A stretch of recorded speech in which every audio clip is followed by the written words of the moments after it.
Hey guys, hello, and welcome to today's special session of reasoning on seating arrangement.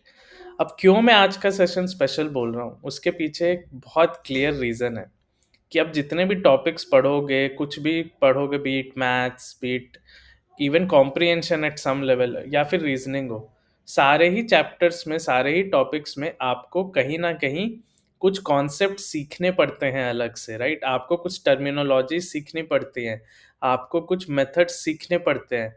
But seating arrangement एक ऐसा topic है जिसमें ऐसा कुछ है ही नहीं। This is a completely logical and intuitive topic, मतलब यहाँ पे आप केवल क्वेश्चंस करते हुए ही सीख सकते हो। इसमें कोई ज़रूरत नहीं है आप अलग से कुछ पढ़ो। इनफैक्ट पढ़ोगे तो कोई फ़ायदा भी हो इसका चांस बहुत कम है, राइट?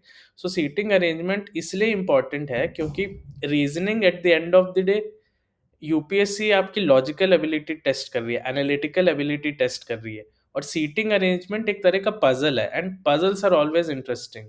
और जब आप ऐसे क्वेश्चंस करते हो, इस तरह के पजल्स करते हो, इस तरह के डिफरेंट लॉजिकल स्टेप्स इंक्लूडिंग मतलब कैसे आप सोचते हो, कैसे आप सीटिंग अरेंजमेंट में लोगों को बिठाते हो, कैसे चेयर प्लेस करते हो, ये बहुत ही प्रैक्टिकल और इंटरेस्टिंग चीज़ें हैं, राइट? तो ये सारी चीज़ यूपीएससी टेस्ट करना चाहती है, नॉट कि इसलिए कि आप कल को सीटिंग अरेंजमेंट करोगे, but because they understand that यार लॉजिक मुझे प्योरली टेस्ट करना है, right? A person's basic ability to comprehend various information.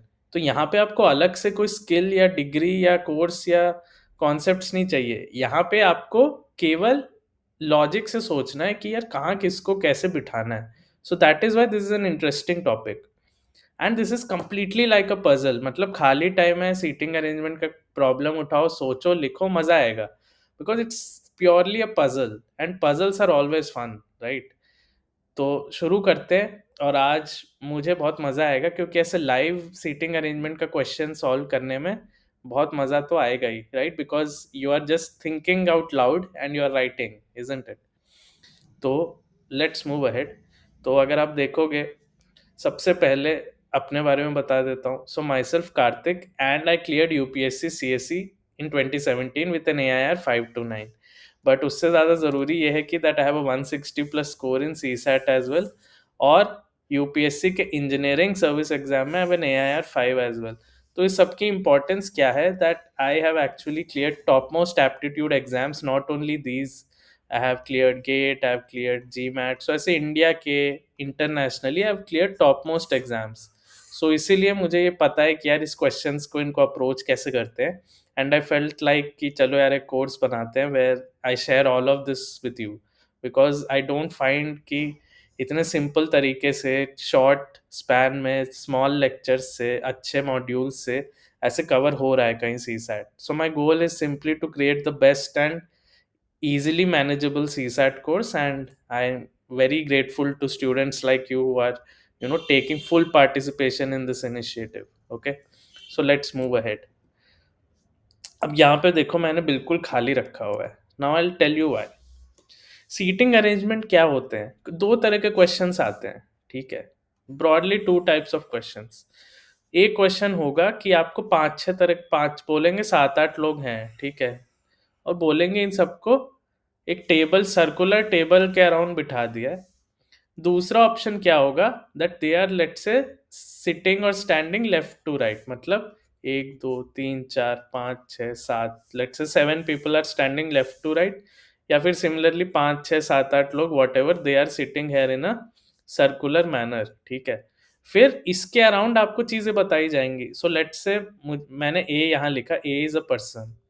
अब मुझे बताया कि बी जो है वो ए से बगल में बैठा है, let it B is adjacent to A, तो आप ऐसे लिख सकते हो बी, इजंट इट? राइट? तो इसी तरह की इंफॉर्मेशन होती है, इसी तरह के क्वेश्चंस होते हैं। आप यहाँ पे भी लिख सकते थे इजंट इट एडजेसेंट, क्योंकि मुझे नहीं पता कि यार ये एडजेसेंट यहाँ है या यहाँ है, right?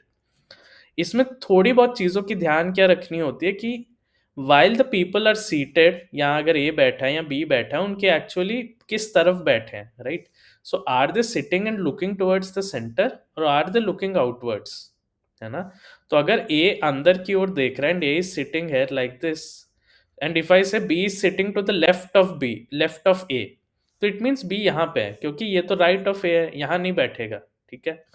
So this is one thing you need to understand कि बेसिक टर्म्स गलत नहीं करने, बहुत सिंपल है, बहुत बहुत सिंपल है, ठीक है। अब अगर मुझे बोलो C is sitting two places right of A, मतलब यहाँ होगा C, first place right of A ये हो गया, second place right of A ये हो गया। तो बस ये सर्कुलर फैशन है और यहाँ पे आपको प्लेस करना है, ठीक है। That is all you need to do.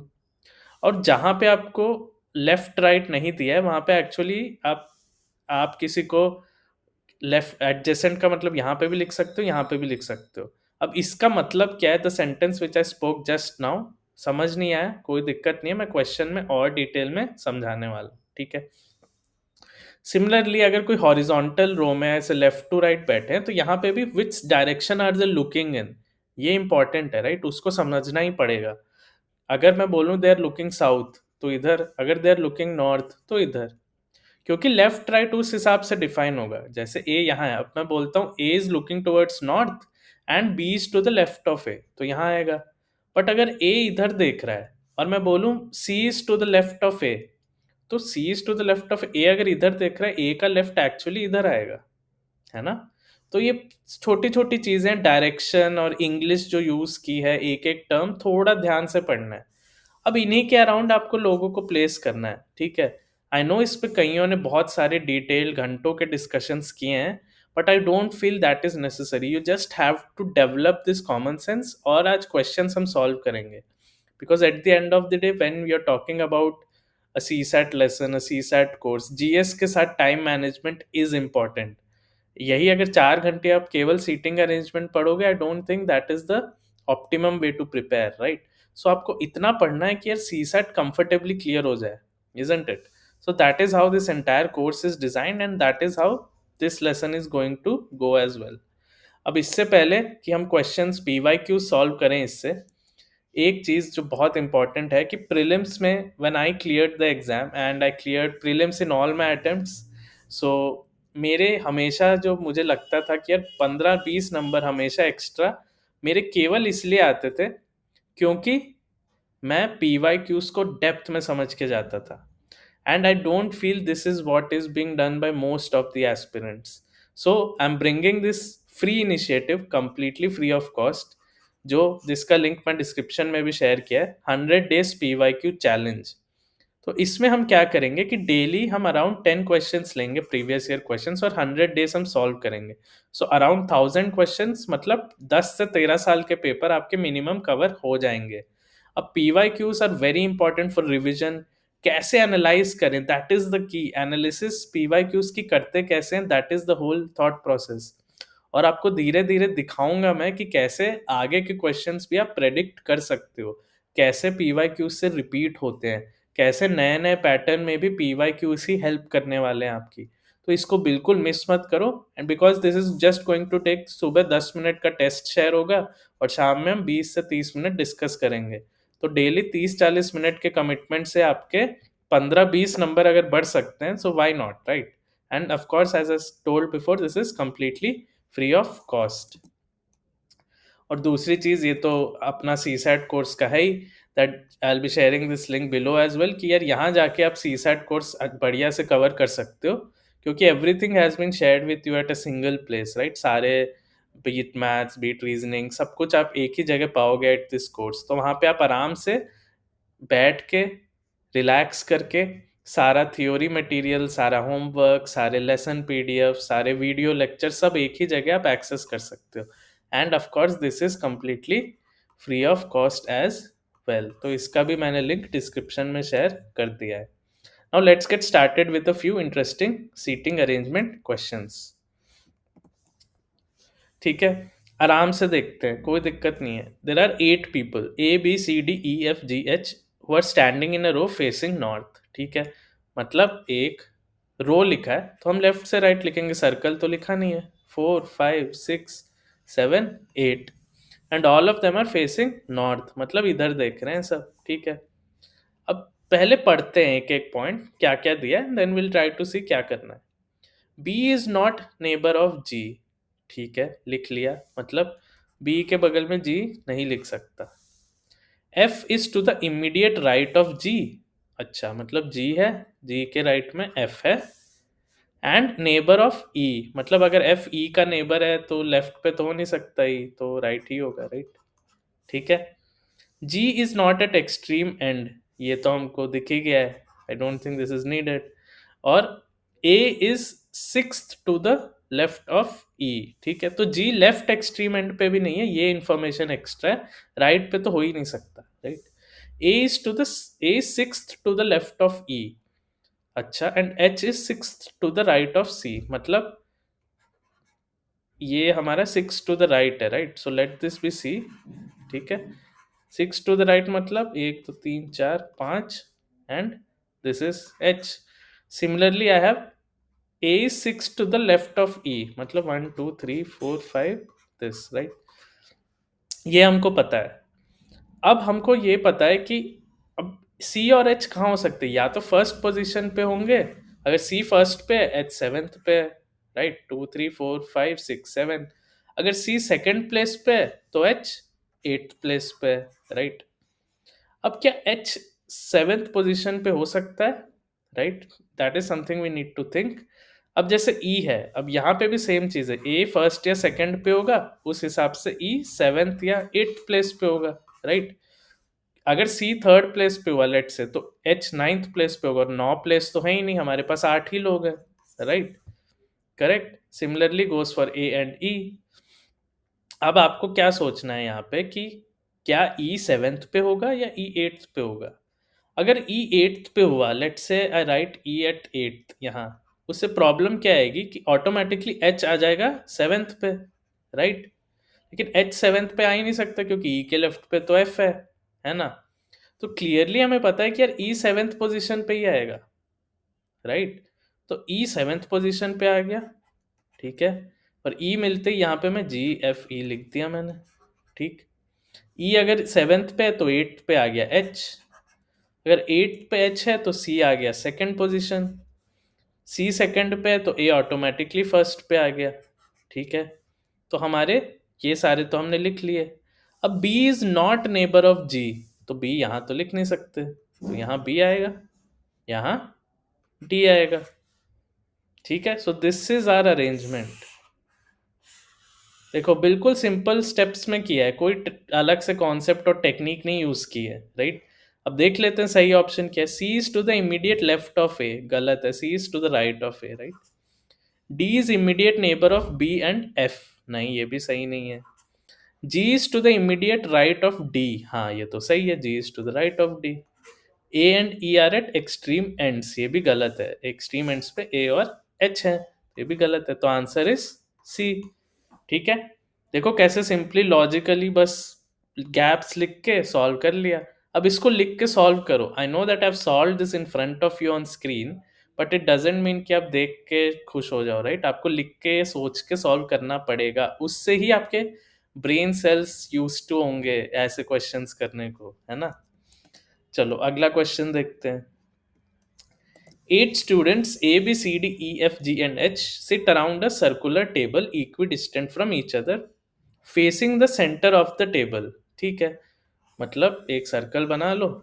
8 लोग इक्विडिस्टेंट कैसे बनाओगे, 1 2 3 4 5 6 7 8, ठीक है। Everyone is facing towards the centre, ठीक है। अब यहाँ पे हमको सोचना है कि क्या क्या पॉसिबिलिटीज हो सकती है। अब हमको क्या दिया है, B and D sit neither adjacent to C nor opposite to C. अच्छा, तो B and D neither next to C, ये भी नहीं हो सकता, ठीक है। और ऑपोजिट टू सी भी नहीं हो सकता, ठीक है। A sits in between E and D, ठीक है। तो ई और डी के बीच में ए है, ठीक है, मतलब ई ए डी या डी ए ई टाइप का कुछ आएगा, राइट, करेक्ट। और F sits in between B and H, मतलब बी एफ एच या एच एफ बी, ऐसा कुछ आएगा, ठीक है। देख लेंगे क्या करना है। अब हमें पूछा which of this is definitely correct. अच्छा, तो देख लेते हैं, ठीक है। थोड़ा आराम से लिख लेते हैं। तो चलो आप पहला पहला पर्सन आप कहीं पे भी लिख सकते हो, क्योंकि मैंने मान लो सी यहाँ लिखा, यहाँ लिखा, यहाँ लिखा, they are the same thing. Why? क्योंकि ये लेफ्ट से राइट अरेंजमेंट नहीं है, ये सर्कुलर अरेंजमेंट है। आप कहीं से भी काउंटिंग शुरू कर सकते हो, है ना? क्योंकि आप अगर मान लो सी को यहाँ लिखा है आपने इंस्टेड ऑफ हेयर, तो आप बस टेबल को घुमा दो, सी यहाँ आ जाएगा। सर्कुलर अरेंजमेंट में कहाँ शुरू कर रहे हो आप, ये मैटर नहीं करता है। हालांकि जब लेफ्ट टू राइट आप लिखते हो तब मैटर करेगा, ठीक है? तो पहला person you can actually choose where you want to write, that is fine, ठीक है? तो मैंने, मेरी मर्जी है, मैं सी यहाँ लिख रहा हूँ बिकॉज आई थिंक इसमें थोड़ा समझना ईजी है, ठीक है? अब हमें पता है कि क्या क्या पॉसिबिलिटीज हो सकती हैं, ठीक है? तो सोचते हैं। पहला सी यहाँ लिख दिया, 1 2 3 4 5 6 7 8। B and D are not next to C and they are not opposite to C. अच्छा, ठीक है। तो एक मेथड तो मुझे मिल गया कि अगर मुझे डी और ई अब बगल में नहीं है तो क्या मैं ऐसे लिख सकता हूँ, ई ए डी तीनों एक लाइन में, क्योंकि डी ए ई लिखूंगा ए ए डी की जगह, अगर यहाँ से शुरू करूँ तो D is next to C which is not allowed. Similarly B के केस में अगर मैं लिखूं एच एफ बी, राइट, ठीक है? अब जो फाइनली बच गया, जी इधर आ गया। This is one type of arrangement, ठीक है? और क्या कर सकता हूं मैं? और मैं क्या कर सकता हूं कि सी को यहाँ लिख दूं, सी के बगल में जी लिख दूं, ठीक है? लेफ्ट में मैं ऐसे ही रखूं एच एफ बी, ठीक है? अब यहाँ पे मैं क्या कर सकता हूँ, मैं दोनों चीजें लिख सकता हूँ। मैं यहाँ पे लिख सकता हूँ ई ए डी, ठीक है? और मैं लिख सकता हूँ सिमिलरली डी ए ई भी लिख सकता हूँ, right? I can write D A E as well. तो दिस इज व्हाट, ये ई हो गया, ये ए हो गया, ये डी हो, दिस बिकम्स डी, राइट? हाँ, डी नहीं लिख सकता यहाँ पे, क्यों? क्योंकि this can not be opposite to C, right? तो डी ऐसे मैं नहीं लिख पाऊंगा, बट ई मैंने लिख दिया है, राइट? तो ऐसे हम लिख सकते हैं। Similarly I can go to the other portion है, तो यहाँ पे हम क्या कर सकते हैं, I can go for same here, ठीक है? बी एफ और एच, ठीक है? So this is how you can think, right? ये सेम ही चीज हो गया। अब इसको क्या कर सकते हैं हम, अगर मैं बिल्कुल ऑपोजिट साइड जाऊं, ठीक है? तो जैसे मैंने सी यहाँ लिखा, तो लेट से सी के साथ मैंने जी इधर लिख दिया। तो जी इधर लिखते ही मैं क्या कर सकता हूँ, मैं यहाँ पे फिर से बी एफ एच कर सकता हूँ, जैसे मैंने वहां पे डी के साथ किया है, ठीक है? And finally here I can go for the final 3। कैसे? ई ए डी, लेट से, ठीक है? तो इसको, this is almost the same. तो इन तीनों को अगर आप देखोगे, तीन तरह के पॉसिबिलिटीज तो अभी ऑलरेडी दिख गए। तो देखते हैं इतने से सॉल्व होगा क्वेश्चन, नहीं होगा तो और सोचेंगे, ठीक है? I am thinking out loud in front of you, ठीक है? तो पहला ऑप्शन है B sits in between A and G. क्या ये हमेशा ट्रू है? राइट, ऐसा तो नहीं है, right? B is not always between A and G, isn't it? Right, correct. दूसरा है C sits opposite to G. ये भी जरूरी नहीं है कि वेल इस कॉन्फ़िगरेशन में ऐसा, इन दोनों में तो ऐसा है ही नहीं, this is also not right. E sits opposite to F. अच्छा, तो ई जरूरी नहीं है ऑपोजिट टू एफ, यहाँ देख लो, यहाँ देख लो, यहाँ बस इसी में ऑपोजिट है। तो फाइनली व्हाट कैन वी से कि तीनों में कोई भी चीज नहीं है जो हमेशा ट्रू होनी चाहिए, right? So as a result I can say that none of these are always, you know, they need to be definitely correct. तो आंसर हो गया D. So that is done. Okay, ये क्वेश्चन भी हो गया है, ठीक है? सो आप देखोगे इतना मुश्किल है नहीं, it's just that you have to write and think. बस ये है कि क्वेश्चन देखते ही आंसर नहीं आएगा, लिखना पड़ेगा, सोचना पड़ेगा, ठीक है? एज आई सेड, पजल है, पजल में देखते ही नहीं होता, लिखते लिखते, सॉल्व करते करते होते हैं, ठीक है? 6 persons A, B, C, D and F are sitting equidistant from each other around a circular table, ठीक है? तो 6 लोग आप कैसे दिखाओगे? Let's say, so we can write something like equidistant like this, ठीक है? 6 people। अब हमको पूछा है who is sitting on the immediate left of A, ठीक है? We have to answer this on the basis of statement 1 to assertion reason question है कि यार which is enough, right? तो पहले स्टेटमेंट 2 ही देख लो, F is sitting on the immediate left of B. अब केवल इतने से तो हम नहीं बता सकते, right? I mean this is obvious. जैसे मान लो पहला, आप एज आई सेड सर्कल में पहला आप कहीं पे भी लिख सकते हो किसी को, तो अगर बी है उसके लेफ्ट पे एफ है, ठीक है, there facing towards the centre, ठीक है। तो क्या इससे मैं बता सकता हूँ who is sitting on the immediate left of A? नहीं ना, क्योंकि कहीं पे भी आ सकते हैं बाकी चार, ठीक है। हम on the other hand let's say केवल पहला स्टेटमेंट लेते हैं, ठीक है। So if I take only the first statement, this says B is sitting opposite to C, okay, and D is sitting opposite to E। अच्छा, अब D और E कहाँ हो सकते हैं? कहीं पे भी हो सकते हैं। अब D और E लेट से यहाँ हो गए, तो A के लेफ्ट में कौन होगा? नहीं पता, राइट? क्योंकि इस केस में A के लेफ्ट में ये है। अब हो सकता है मैं A इधर लिख दूं तो कोई और आ जाएगा A के लेफ्ट में। So even this is not enough. Now what if I combine both the statements, right? तो व्हाट इफ आई कंबाइन, तो एक ये तो लिख दिया है, दूसरा है B is sitting opposite to C, अच्छा, and D is sitting opposite to E, ठीक है। अब डी और ई ऑपोजिट में, तो ये दोनों तो यहाँ और यहाँ ही आ सकते हैं, राइट? बिकॉज ये तो ऑपोजिट टू एफ है। तो एक चीज तो हमको क्लियर है कि यहाँ पे हमको क्या आएगा, ए बी सी, तो यहाँ पे आएगा हमारा डी और ई में से कुछ, ठीक है। यहाँ पे भी आएगा डी और ई में से कुछ, तो यहाँ पे ए ही आना पड़ेगा, ठीक है। अब इशू क्या है कि ए अगर सेंटर की ओर फेस कर रहा है, तो ए के लेफ्ट में कौन है? This guy who is sitting here. अब यहाँ पे I this is not enough to answer the question, क्योंकि ये डी भी हो सकता है, ई भी हो सकता है, राइट? क्योंकि यहाँ पे डी ई में से एक पर्सन आएगा, यहाँ पे डी और ई में से दूसरा पर्सन आएगा। Who is sitting where we don't know, right? बाकी सारी चीजें हमें पता चल गई, बी के लेफ्ट में एफ है, ऑपोजिट में सी है, उसके बगल में ए है, but we are not clear कि what is happening here, right? कौन है ए के लेफ्ट में, दैट इज नॉट क्लियर। तो इसीलिए I can not answer this irrespective of what ever I know, ठीक है। ये भी क्लियर हो गया। अब एक और क्वेश्चन पे आते हैं, ये अच्छा क्वेश्चन है, right? And this is probably, जो अभी हमने प्रीवियस ईयर क्वेश्चंस देखे हैं, मे बी उन सब में सबसे थोड़ा चैलेंजिंग है, ठीक है। तो देख लेते हैं कैसे करेंगे ये।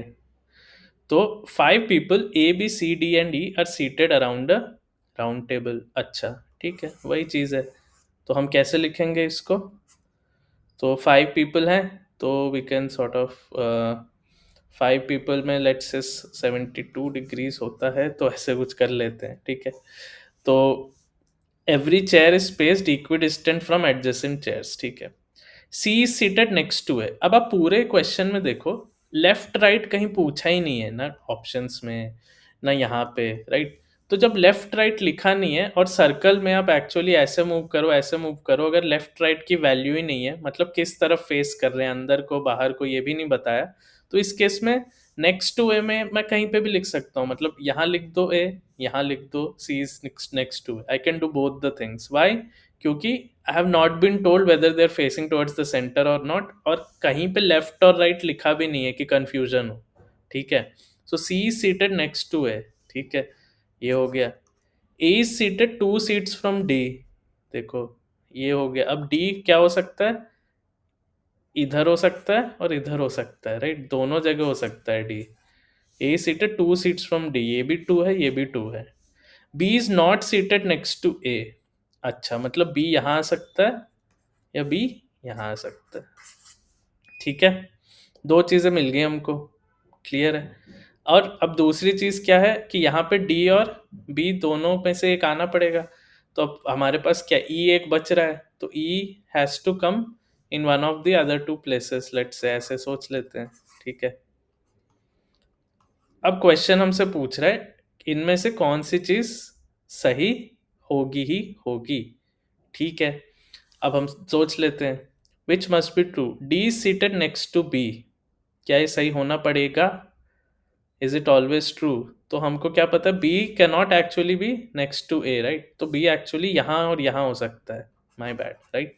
तो बी यहाँ और यहाँ हो सकता है, तो E automatically has to be here, right?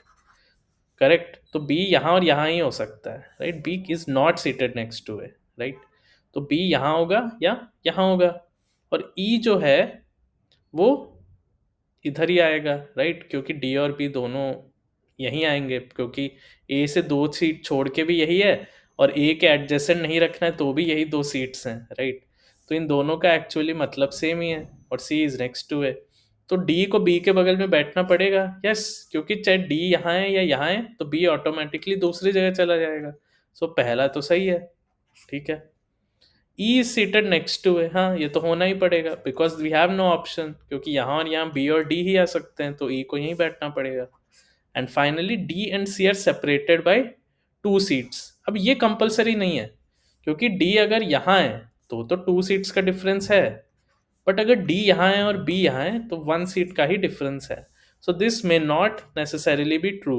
ये ट्रू हो सकता है बट कंपलसरी नहीं है। और क्वेश्चन है, क्वेश्चन में ये नहीं लिखा which can be true, question में लिखा है व्हाट मस्ट बी ट्रू।